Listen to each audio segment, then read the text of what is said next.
नमस्कार दोस्तों। आपको पता है जैसे जैसे सर्दी का मौसम हमारे देश में आ रहा है वैसे ही जो प्रदूषण का स्तर है, पोल्यूशन का लेवल है, वो भी आपको बढ़ते हुए देखने को मिलेगा। और इसी के साथ साथ जो चर्चा छिड़ जाती है पूरे देश भर के अंदर पोल्यूशन के बारे में, हर समय टीवी के अंदर हर जगह आपको ये चीज़ देखने को मिलेगा, लेकिन बहुत ही कम होता है कि इसका जो एक्चुअल सोल्यूशन है वो सामने निकल कर आए। और यही चीज़ हमें देखने को मिला लास्ट वीक। यहाँ पर दिल्ली में जो एयर क्वालिटी इंडेक्स है वो आपका सीवियर कैटेगरी में आ गया था। लेकिन क्या होता है कि जनरली आम लोगों में यहाँ पर जो चर्चा होती है इसके बारे में, तो एक पोल्यूशन के बारे में चर्चा होती है जो कि एक जनरल टर्म है। लेकिन एज अ स्टूडेंट आपको यहाँ पर पता होना चाहिए कि पोल्यूशन के अंदर कौन कौन सी चीज़ें आती हैं, उनका हमारे हेल्थ के ऊपर क्या इंपैक्ट आता है। जैसे कि पर्टिकुलेट मैटर हो गया, कई सारे जो गैसियस पोल्यूटेंट्स होते हैं, उसके बारे में मैं आपको इस वीडियो में बताऊंगा। चलिए आगे बढ़ते हैं। मैं हूं अंकित अग्रवाल और अपडेट के लिए आप मुझे फॉलो कर सकते हैं इंस्टाग्राम, फेसबुक और ट्विटर पर। मेरे लेक्चर की हर पीडीएफ आपको फेसबुक पर तो मिलेगी ही, प्लस साथ में आप मेरा टेलीग्राम चैनल ज्वाइन कर सकते हैं by searching Ankit Agrawal official. और अगर आप यूपीएससी की तैयारी कर रहे हैं तो आपके लिए सुनहरा मौका है। स्टडी IQ है आपके लिए स्मार्ट कोर्सेज, जिसके थ्रू आप अपनी प्रिपरेशन और भी ज़्यादा अच्छे तरीके से कर सकते हैं। तो सबसे पहले देखते हैं यहाँ पर हुआ क्या है, व्हाट हैज़ हैपेंड, या हम इसकी चर्चा क्यों कर रहे हैं। क्योंकि यहाँ पर दिल्ली में मैं आपको बता रहा था कि जो कैटेगरी है पूरे दिल्ली में अगर आप देखेंगे तो वेरी पुअर कैटेगरी में जो पोल्यूशन का लेवल है वो आ गया था। लेकिन कुछ ऐसे एरियाज थे पिछले वीक जहां पर जो पोल्यूशन का स्तर है वो आपका सीवियर कैटेगरी में चला गया था। और जब मैं पोल्यूशन की बात कर रहा हूं तो यहां पर स्पेसिफिकली जो पर्टिकुलेट मैटर है, जिसको अक्सर आप सुनते होंगे PM 2.5 के बारे में, PM 10 के बारे में, ये बेसिकली होता है 2.5 माइक्रोमीटर्स, 10 माइक्रोमीटर्स। इसका जो लेवल है वो बहुत ज़्यादा हाई हो गया था। लेकिन आपको पता होना चाहिए इसके अलावा भी बहुत सारे पोल्यूटेंट्स होते हैं जिसको मॉनिटर किया जाता है by central pollution control board. ठीक है, तो ये जो आपका गैस का कंसंट्रेशन होता है, जैसे कि nitrogen dioxide, ammonia, sulphur dioxide, carbon monoxide, ozone, तो इस तरह के जो पोल्यूशंस होते हैं दोस्तों, ये पोल्यूटेंट्स होते हैं, इसकी संख्या अभी मॉडरेट रेंज में थी। लेकिन सबसे बड़ा प्रॉब्लम इस समय क्या था, ये पर्टिकुलेट मैटर। लेकिन आगे ध्यान रखिएगा, ये भी जो गैसियस पोल्यूटेंट्स होते हैं उसकी भी संख्या आपको ज्यादा बढ़ते हुए देखने को मिलेगी। तो आगे हम चर्चा करेंगे एक एक इसके बारे में, ये बेसिकली आता कहां से है और इसका हेल्थ के ऊपर क्या इंपैक्ट होता है। तो सबसे पहले हम बात करते हैं PM के बारे में। इसको कहा जाता है पर्टिकुलेट मैटर। अब ये बना किस चीज से होता है, सबसे पहले ये समझो आप। ये बना होता है by the mixture of solid and liquid particles. जो सॉलिड पार्टिकल्स हैं और जो लिक्विड पार्टिकल्स हैं, स्पेसिफिकली अगर मैं आपको बताऊं तो कई प्रकार की जो केमिकल कॉम्पोजिशंस होती हैं, नाइट्रेट्स हो गया, सल्फेट्स हो गया, इस तरह के केमिकल कॉम्पोजिशन के थ्रू ये बना होता है। ठीक है, तो ये तो आपका कॉम्पोजिशन हो गया। बाकी अगर मैं इसके डायमीटर की बात करूं, इसको आप कंपेयर कर सकते हैं हमारे हेयर का जो स्ट्रैंड होता है, जो सिंगल हेयर स्ट्रैंड होता है, उसका जो डायमीटर होता है वो होता है आपका 70 माइक्रोमीटर। लेकिन यहां पर जो हम PM की बात कर रहे हैं वो है आपका PM 2.5 माइक्रोमीटर्स और PM 10 माइक्रोमीटर्स। मतलब आप इसको कंपेयर कर सकते हो ये कितना छोटा होता होगा। इसकी वजह से क्या होता है, स्पेसिफिकली ये जो 2.5 वाला PM है पर्टिकुलेट मैटर, ये हमारे लंग्स में एंटर कर सकता है। ये इतना छोटा होता है, ये हमारे ब्रीथिंग के थ्रू हमारे लंग्स में एंटर कर सकता है और ये बहुत ज्यादा खतरनाक हो सकता है। तो ये चीज आप सबसे पहले ध्यान रखिएगा। और ये जो PM है ये बेसिकली आता कहां से है, ये वेरियस सोर्सेज से आता है। स्पेसिफिकली अगर मैं आपको बताऊं, जो डीजल और पेट्रोल इंजन होते हैं उसके कंबंशन से ये पर्टिकुलर जो आपका PM है वो आपका निकलता है। क्यों? क्योंकि इसको ये पूरी तरह से बर्न नहीं होते हैं। स्पेसिफिकली जो डीजल कार्स हैं उसमें से जो धुआं छोड़ता है ये, तो इसमें पूरी तरह से ये आपका बर्न नहीं होता है और इसकी वजह से जो सॉलिड फ्यूल है, छोटे छोटे पार्टिकल्स, यही बेसिकली आपके PM होते हैं। इसके अलावा जो इंडस्ट्रियल एक्टिविटीज हो गया, इरोजन ऑफ पेवमेंट हो गया, जो रोड ट्रैफिक होती है, रोड में जो फ्रिक्शन पैदा होता है, उसकी वजह से भी यहां पर पर्टिकुलेट मैटर बनते हैं। इसके अलावा ये तो आपका मैन मेड हो गया। इसके अलावा यहां पर एटमॉस्फेयर में भी क्या होता है, कई सारे गैसियस पोल्यूटेंट्स होते हैं जिसकी मैं आगे चर्चा करूंगा, उसके थ्रू भी ये पूरा बन जाता है। मैं आपको इसके बारे में आगे बताऊंगा। लेकिन यहां पर एक सवाल है कि इसका हेल्थ के ऊपर क्या इंपैक्ट होता है। तो हेल्थ के बारे में आपको बताऊं तो इसका शॉर्ट टर्म और लॉन्ग टर्म जो एक्सपोजर होता है, अगर हम लगातार इस पर्टिकुलेट मैटर को इनहेल करते रहेंगे, इसकी वजह से काफी बड़ी हेल्थ प्रॉब्लम हो सकती है। जैसे कि यहां पर स्पेसिफिकली जो रेस्पिरेटरी सिस्टम होता है, कार्डियोवास्कुलर प्रॉब्लम्स होते हैं, वो प्रॉब्लम क्रिएट कर सकता है। इसके अलावा जो मोर्टेलिटी है, मतलब डेथ की भी काफ़ी सारी प्रॉब्लम्स देखने को मिली हैं।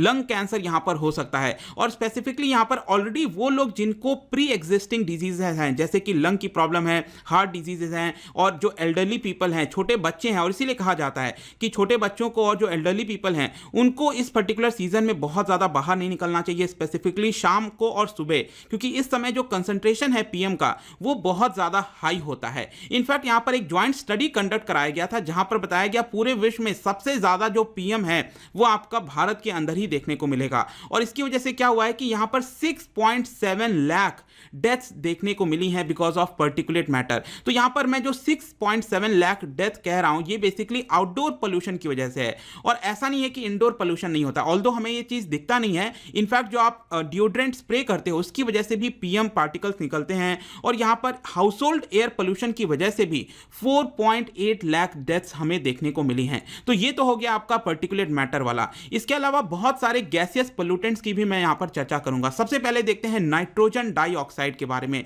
नाइट्रोजन डाइऑक्साइड भी दोस्तों यहाँ पर जो बर्निंग ऑफ फ्यूल है उसकी वजह से होता है, जैसे कि थर्मल पावर प्लांट्स हो गया, व्हीकल की वजह से जो कंबशन होता है पेट्रोल और डीजल कार, इसकी वजह से निकलता है। अब इसमें शॉर्ट टर्म एक्सपोजर की वजह से क्या होगा, जो रेस्पिरेटरी डिजीजेज हैं जैसे कि अस्थमा हो गया वो और भी ज्यादा सीवियर हो सकता है, हमें सांस लेने में दिक्कत आ सकती है। अगर लॉन्ग टर्म अगर हम नाइट्रोजन डाइऑक्साइड को इनहेल करते रहेंगे इसकी वजह से यहाँ पर जो अस्थमा का प्रॉब्लम है वो परमानेंट हो जाएगा, रेस्पिरेटरी इंफेक्शंस हो सकता है। तो ये मेन प्रॉब्लम्स होते हैं नाइट्रोजन डाइऑक्साइड की वजह से। जहां तक अमोनिया की बात आती है, अमोनिया देखिए आपने सुना होगा जो माइक्रोबियल आपका जो रिएक्शंस होता है उसकी वजह से काफ़ी हद तक देखने को मिलता है। ये जो अमोनिया है ये रिलीज होता है naturally in the air, soil में भी रिलीज होता है, वाटर के थ्रू रिलीज होता है। स्पेसिफिकली आपने देखा होगा जो एग्रीकल्चरल फर्टिलाइजर यूज करने की वजह से यहाँ पर जो नाइट्रोजन प्रोवाइड करने की कोशिश की जाती है, जो यूरिया हो गया, इसकी वजह से काफ़ी हद तक जो अमोनिया है वो आपका रिलीज होता है। ठीक है, तो ये मेन प्रॉब्लम होती है कि यहाँ पर अमोनिया की मात्रा भी हम काफ़ी हद तक मैन मेड के कारण की वजह से ये आपका रिलीज कर देते हैं अपने एटमॉस्फेयर में, और इसकी वजह से शॉर्ट टर्म में क्या होता है कि इरिटेशन होता है, सीरियस बर्न हो सकता है हमारे माउथ में, लंग्स में, आईज में, ये सारे प्रॉब्लम्स आ सकते हैं। और जो क्रोनिक एक्सपोजर मतलब बड़ी मात्रा में अगर एक्सपोजर हमें देखने को मिला अमोनिया का, इसकी वजह से परमानेंट रूप से जो रेस्पिरेटरी प्रॉब्लम्स हैं, अक्सर ध्यान रखिएगा ये जो भी हम गैसेस पोल्यूशन की बात कर रहे हैं तो ज्यादातर इसमें जो रेस्पिरेटरी प्रॉब्लम्स हैं, लंग्स की प्रॉब्लम्स हैं, वही आपको देखने को मिलेगी। अब नेक्स्ट आते हैं सल्फर डाइऑक्साइड की तरफ। इसके ऊपर तो मैंने रिसेंटली एक वीडियो बनाया था, शायद 2 दिन पहले ही बनाया था, इसको आप जरूर देखिएगा। यहां पर मैंने बताया था कि ग्रीन पीस का एक रिपोर्ट आया है जहां पर भारत को पूरे विश्व में नंबर 1 सल्फर डाइऑक्साइड का एमिटर माना गया है, और जो सेकंड नंबर पर रशिया है उसका डबल हम रिलीज करते हैं सल्फर डाइऑक्साइड। और इसका सबसे मेन कारण है वो है आपका कोल पावर प्लांट, जो थर्मल पावर प्लांट्स होता है, इसमें क्या होना चाहिए, एक पर्टिकुलर टेक्नोलॉजी होनी चाहिए ताकि जो गैस छोड़ा जाता है इस थर्मल पावर प्लांट से वो यहां पर फिल्टर होकर निकले, लेकिन हमने अपने कोल पावर प्लांट्स में इसको अभी लगाया नहीं है। इसकी वजह से सल्फर डाइऑक्साइड की मात्रा में भारत सबसे नंबर 1 पर है, सबसे ज्यादा हम इसको रिलीज कर सकते हैं।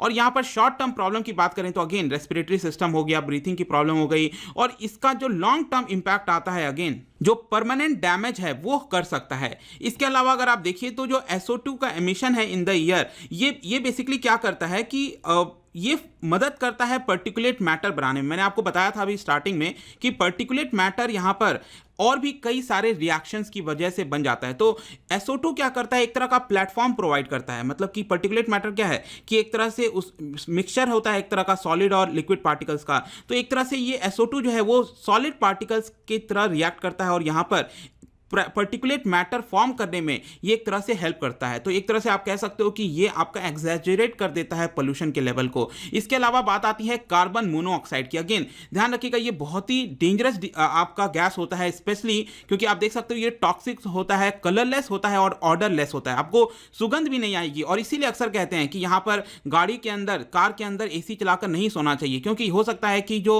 आपका एमिशन निकल रहा है गाड़ी की वजह से वो आपका कार के अंदर भी आ सकता है। और ये क्योंकि ऑर्डरलेस होता है इसकी वजह से यहाँ पर आप जो है अनकॉन्शियस हो सकते हो। इसमें मृत्यु भी हुई है, देखने को मिला है कि लोग जो गाड़ी बंद कर सोते हैं। तो ये सारे प्रॉब्लम्स होते हैं। इसके अलावा ब्रीथिंग की प्रॉब्लम होती है कार्बन मोनोऑक्साइड की वजह से, जिसकी वजह से हेडेक हो गया, डिजीनेस हो गया, वोमिटिंग हो गया, इस तरह की प्रॉब्लम्स अक्सर देखने को मिलती हैं। लास्ट में एक और गैस है, दैट इज ओजोन की। अगर हम बात करें तो देखिएगा ओजोन जब चर्चा होती है तो 2 तरह के ओजोन होते हैं। एक होता है आपका जो अपर एटमॉस्फेयर में होता है, जो अपर एटमॉस्फेयर वाला वाला ओजोन है ये हमें प्रोटेक्ट करता है अल्ट्रा वायलेट रेस से बचाने में, ठीक है। तो ये तो आपका अच्छा होता है जो हमारा अपर एटमॉस्फेयर में, स्ट्रेटोस्फीयर में ये आपका पाया जाता है। लेकिन जो ग्राउंड लेवल पर ओजोन होता है ये सबसे ज्यादा खतरनाक होता है, क्योंकि ये केमिकल रिएक्शंस के थ्रू बनता है आपका। और स्पेसिफिकली मैं आपको बताऊं तो जो नाइट्रोजन ऑक्साइड्स है और इसके साथ साथ बाकी वॉलेटाइल ऑर्गेनिक कंपाउंड की वजह से ये आपका ग्राउंड लेवल पर, मतलब निचले लेवल पर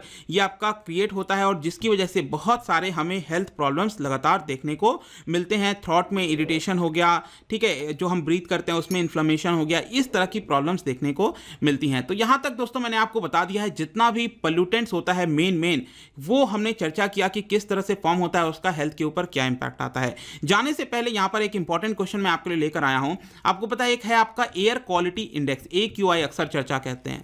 तो यहां पर क्या आप मुझे बता सकते हो इन 5 पोल्यूटेंट्स में से कौन सा एयर क्वालिटी इंडेक्स के अंदर नहीं आता है? टोटल मैं आपको बता दूं 8 पोल्यूटेंट्स की चर्चा होती है, ठीक है, जिसमें एक हो गया आपका PM2.5 और PM10, ठीक है, वो मैंने यहां पर नहीं लिखा है, लेकिन आपको बताना है कि कौन कौन सा आपका पोल्यूटेंट है जो आपका एयर क्वालिटी इंडेक्स के थ्रू मॉनिटर नहीं किया जाता है, ये आपको बताना है। इसका राइट आंसर आप कमेंट में दीजिए, मैं इसका राइट आंसर अपने इंस्टाग्राम पर तो डालूंगा ही, अगर आप वहां पर नहीं हो तो टेलीग्राम से आप इसका एक्सप्लेनेशन ले सकते हैं, वहां पर भी मैं डालता रहता हूं। इसके अलावा लगातार मैं कई सारे क्विज़ेस डालता जा रहा हूं, MCQ के फॉर्म में, स्टोरीज में आप इंस्टाग्राम पर प्ले कर सकते हो। अगर आप उनसे इकोनॉमी पढ़ना चाहते हैं, कोई कोर्स परचेज करना चाहते हैं, स्टडी IQ ऐप पर जा सकते हैं। आई होप कि ये वीडियो आपको पसंद आया होगा। मिलता हूं आपसे next time, till then thank you very much, see you soon.